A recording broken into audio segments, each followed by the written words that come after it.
Bonjour, moi c'est Anne, je suis conteuse. Et moi c'est Gilles, je suis musicien. Ensemble, on va vous raconter des histoires comme ça se fait partout dans le monde depuis très longtemps. Alors on vous propose de vous préparer.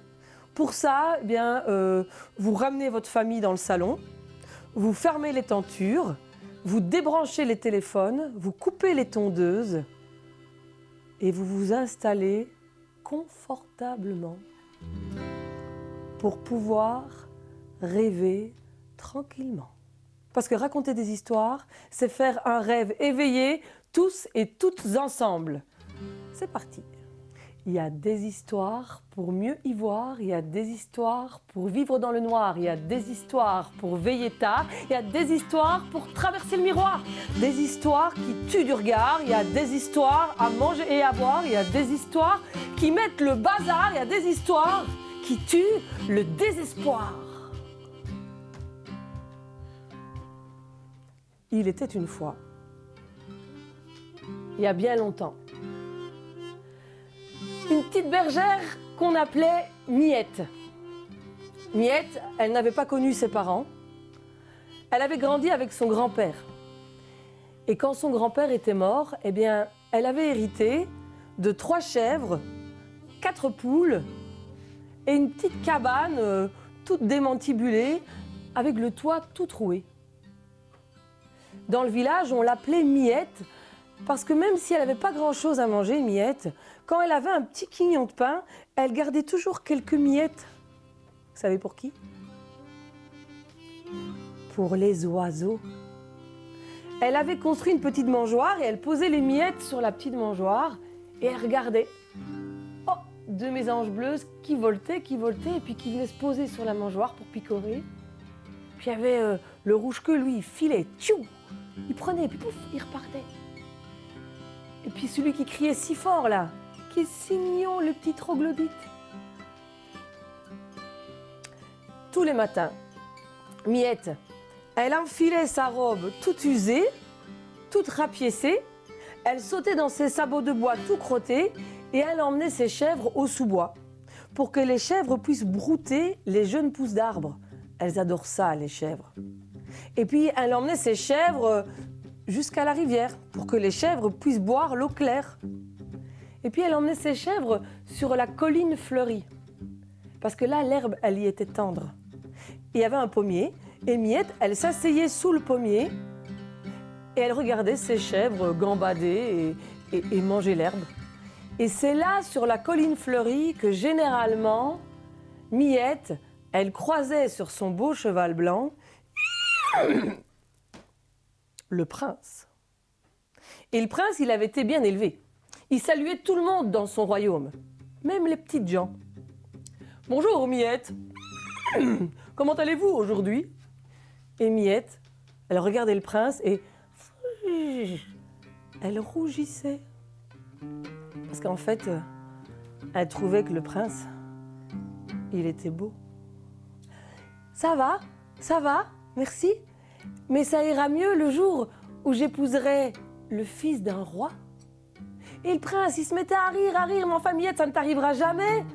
T'es qu'une bergère. Et puis il partait au triple galop pour aller chasser dans la forêt avec ses copains. C'est ce qu'il adorait faire, toute la journée. Un jour, le roi a convoqué son fils, le prince. Et il a dit, « Mon fils, tu es l'héritier de ce royaume. Il est temps que tu prennes en main tes responsabilités. Il est temps que tu te maries. J'ai fait venir pour toi une princesse d'un royaume voisin. D'ailleurs, elle est déjà en route. » Et en effet, sur la route qui traversait le royaume, eh bien, il y avait un convoi. Il y avait des chariots remplis de présents, de victuailles, des lourds chariots tirés par des gros bœufs. Et puis dans ce convoi, il y avait des chevaliers avec leur armure brillante et rutilante qui brillaient au soleil. Puis il y avait des servantes qui couraient partout. Et puis dans le convoi, il y avait un carrosse en or avec des rideaux de velours rouge. Et dans le carrosse, il y avait la princesse. Et quand le carrosse en or est arrivé à la hauteur de la cabane de Miette, eh ben, la princesse, elle a soulevé son rideau rouge. Et elle a vu Miette et lui a dit « Dis-moi, la bergère, comment est-ce qu'il est, le prince ?» Et Miette, elle a fait « Il est beau. Et dis-moi, bergère, comment est-ce qu'elle est, la vie au château ?»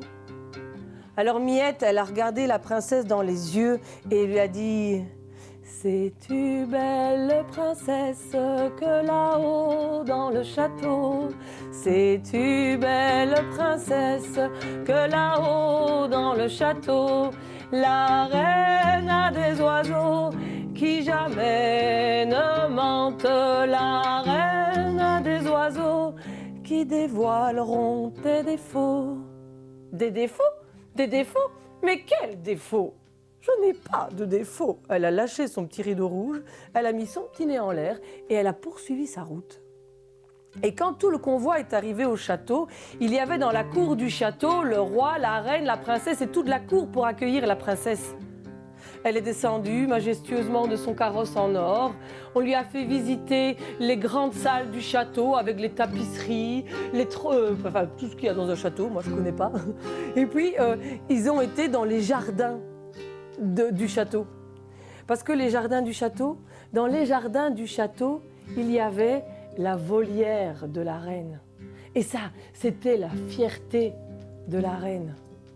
Vous savez ce que c'est une volière ?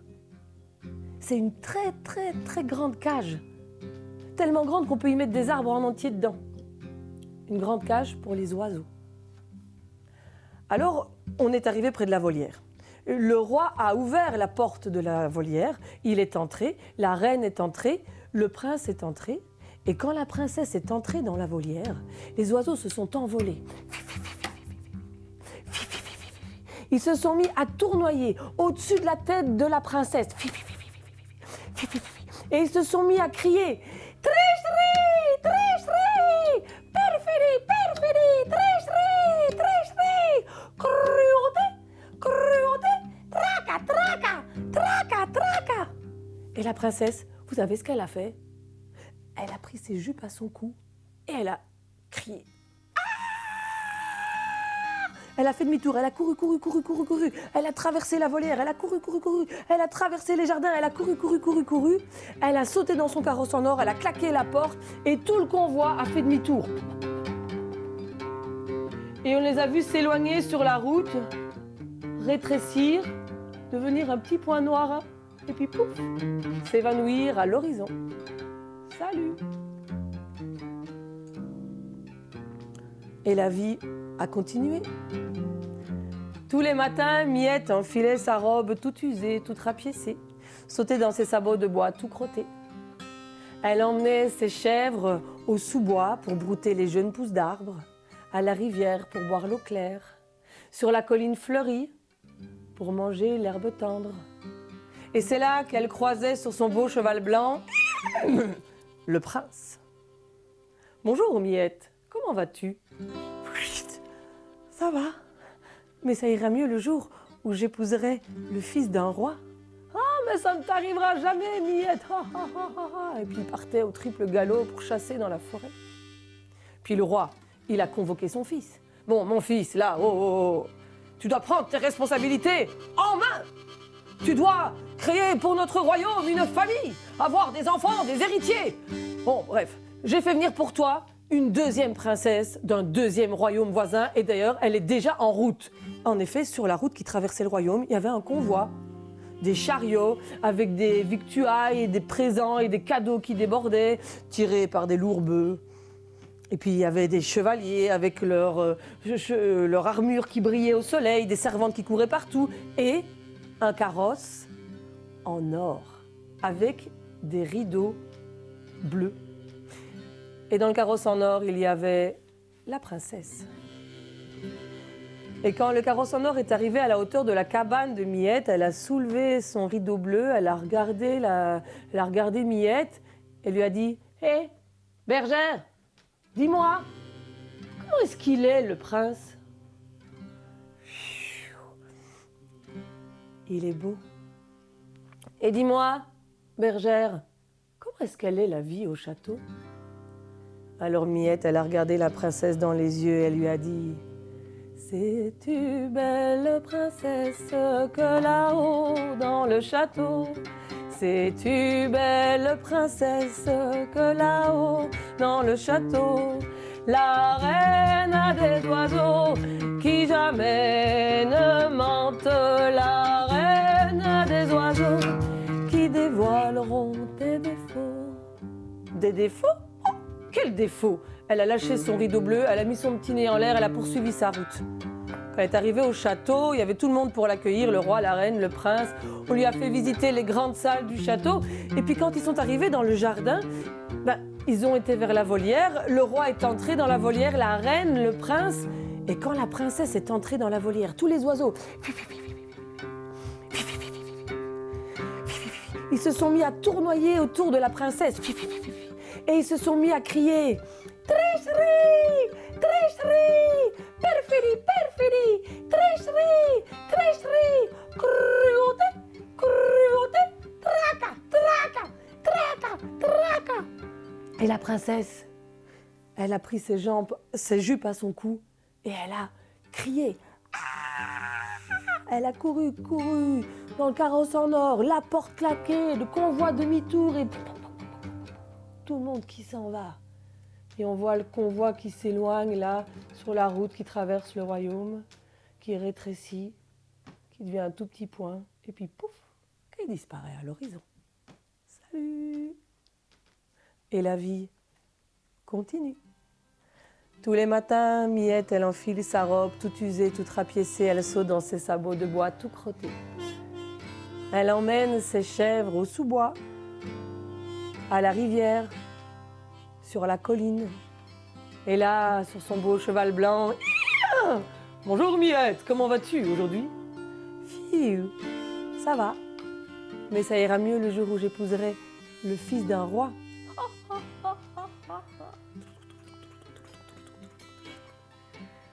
Et le roi: mon fils, il est temps que tu te maries. J'ai fait venir pour toi une troisième princesse d'un troisième royaume voisin. D'ailleurs, elle est déjà en route. Et en effet, sur la route, un convoi, des gros bœufs, des chariots, des chevaliers qui brillent au soleil, des servantes et un carrosse en or avec des rideaux verts. Et dans le carrosse en or, la princesse. Et quand le carrosse en or au rideau vert est arrivé à la hauteur de la petite maison en bois de Miette, la princesse a soulevé le rideau vert, elle a regardé Miette et lui dit: dis-moi, bergère, comment est-ce qu'il est, le prince? Il est beau. Dis-moi, bergère, comment est-ce qu'elle est, la vie au château? Et Miette, elle a regardé la princesse dans les yeux et elle lui a dit: sais-tu, belle princesse, que là-haut dans le château, sais-tu, belle princesse, que là-haut dans le château, la reine a des oiseaux qui jamais ne mentent, la reine a des oiseaux qui dévoileront tes défauts. Ah, a fait la princesse au rideau vert. Je comprends mieux maintenant pourquoi mes deux cousines ont fait demi-tour en courant. Mais moi, je ne suis pas aussi sotte que mes cousines. Il faut absolument que je cache mes défauts. Alors la princesse au rideau vert, elle s'est mise à réfléchir. Et puis elle a regardé Miette. Elle a regardé de haut en bas, de bas en haut. Et elle a vu l'innocence dans le regard de Miette. Elle s'est dit certainement que cette petite bergère de rien, elle a le cœur pur. Alors, elle a eu une idée. La princesse est sortie de son carrosse et elle a dit: hé bergère, pour 3 pièces d'or, on échange nos robes. Et c'est toi qui vas au château. Tu te feras passer pour moi. Miette, quand elle a vu la princesse sortir du carrosse, elle a fait un pas en arrière tellement qu'elle était impressionnée. Elle n'avait jamais vu de robe aussi belle, aussi finement travaillée, aussi ouvragée. Ce n'était que dentelle, perles fines, tissus et soieries. D'accord, a fait la bergère. Elle a retiré sa robe toute usée, toute rapiécée. Elle a enfilé la robe toute brodée, toute soyeuse, toute brillante. Elle a coiffé ses cheveux et puis elle a mis le diadème de diamants que la princesse lui a tendu. Et c'est Miette déguisée en princesse qui est montée dans le carrosse. Et c'est Miette déguisée en princesse qui est arrivée dans la cour du château. Quand elle est descendue du carrosse, personne ne l'a reconnue. Ni le prince, ni le roi, ni la reine. Elle était métamorphosée, elle était transfigurée.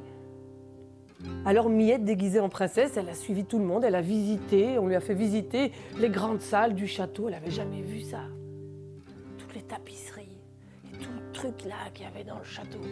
Puis on l'a emmenée dans les jardins, jusqu'à la volière. Le roi est entré dans la volière, la reine est entrée dans la volière, le prince est entré dans la volière. Et quand Miette, déguisée en princesse, est rentrée dans la volière, tous les oiseaux se sont envolés. Et se sont mis à tournoyer au-dessus de la tête de Miette.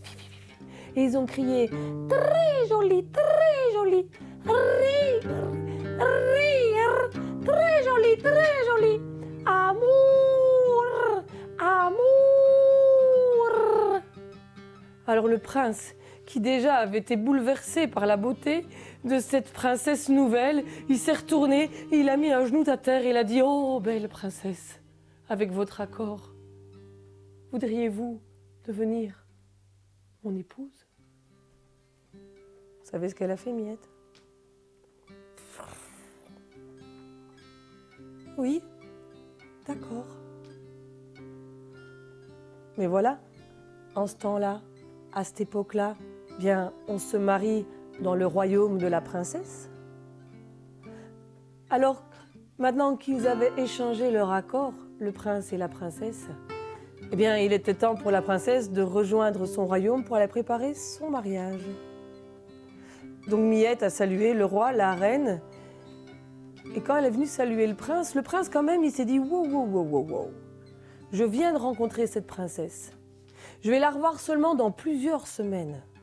Moi, je veux être sûr que c'est bien cette princesse-là que j'épouse quand j'arriverai dans ce royaume lointain. » Alors au moment où il a dit au revoir à Miette déguisée en princesse, il a glissé discrètement dans les cheveux de Miette une perle en or, sans se faire voir de personne, ni même de Miette. Miette, elle est montée dans le carrosse, et tout le convoi a fait demi-tour, a repris le chemin du retour vers le royaume de la princesse. Et quand le carrosse est arrivé à la hauteur de la cabane en bois, il s'est arrêté, Miette est descendue du carrosse, puis elle a rendu la robe à la princesse, la robe toute brodée, toute lumineuse, et elle a remis sa robe toute usée, toute rapiécée. La princesse, elle l'a regardée, elle lui a dit « Bien joué !» Elle lui a mis dans sa main 3 pièces en or. Et puis la princesse, elle est remontée dans son carrosse et elle a dit « Il est temps que j'aille préparer mon mariage avec le prince. » Elle a claqué les portes et sans un au revoir, elle est partie. Des semaines plus tard, Miette, elle a vu passer devant elle un autre convoi. C'était le convoi du roi, de la reine et du prince qui partaient marier le prince dans le royaume voisin. Et Miette, quand elle a vu ça, elle a senti son cœur se serrer, se serrer, se serrer. Ça lui faisait mal, Miette. Et quand elle a vu le prince arriver sur son cheval blanc, Miette, elle a tourné la tête. Elle ne voulait pas que le prince voie que sur ses joues, il y avait des larmes. Et voilà qu'un rayon de soleil coquin est venu jouer dans les cheveux de Miette et a fait briller la perle en or. Du coup, le prince, quand il a vu quelque chose briller dans les cheveux de Miette, il s'est demandé « mais qu'est-ce que c'est ?» Il a arrêté son cheval blanc, il est descendu de son cheval et il s'est approché de Miette. Alors, à son grand étonnement, le prince, il a reconnu la perle en or qu'il avait lui-même glissée dans les cheveux de la princesse dont il était tombé amoureux. Alors il l'a reconnue. En dessous de ses vêtements de bergère, il a reconnu celle qu'il aimait. Et elle, à travers et au-delà des habits du prince, elle a regardé l'homme et elle lui a souri. Et le prince, il a fait « Arrêtez-vous! Arrêtez-vous! C'est ici que je me marie! C'est ici que je me marie! Arrêtez-vous! Arrêtez-vous » Et c'est là, devant la cabane de Miette, qu'on a dressé des grandes tables, qu'on a allumé des feux, qu'on a invité des jongleurs, des musiciennes, des conteurs, des conteuses, des acrobates. Et on a fait la fête pendant 7 jours et pendant 7 nuits pour célébrer le mariage de Miette avec le fils d'un roi. Sais-tu, belle princesse, que là-haut dans le château, sais-tu, belle princesse, que là-haut dans le château, la reine a des oiseaux qui jamais ne mentent, la reine a des oiseaux qui chantent l'amour est beau.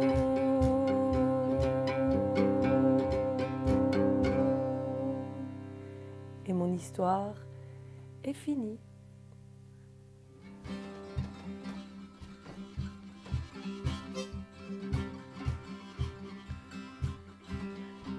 Il y a des histoires pour mieux y voir, il y a des histoires pour veiller tard, il y a des histoires pour vivre dans le noir, il y a des histoires pour traverser le miroir, il y a des histoires qui tranchent du regard, il y a des histoires à manger et à boire, il y a des histoires qui mettent le bazar, il y a des histoires qui tuent le désespoir. Nous étions Gilles et Anne de la compagnie Renard Noir. Eh bien, au grand plaisir de vous revoir. Merci pour votre écoute. Salut!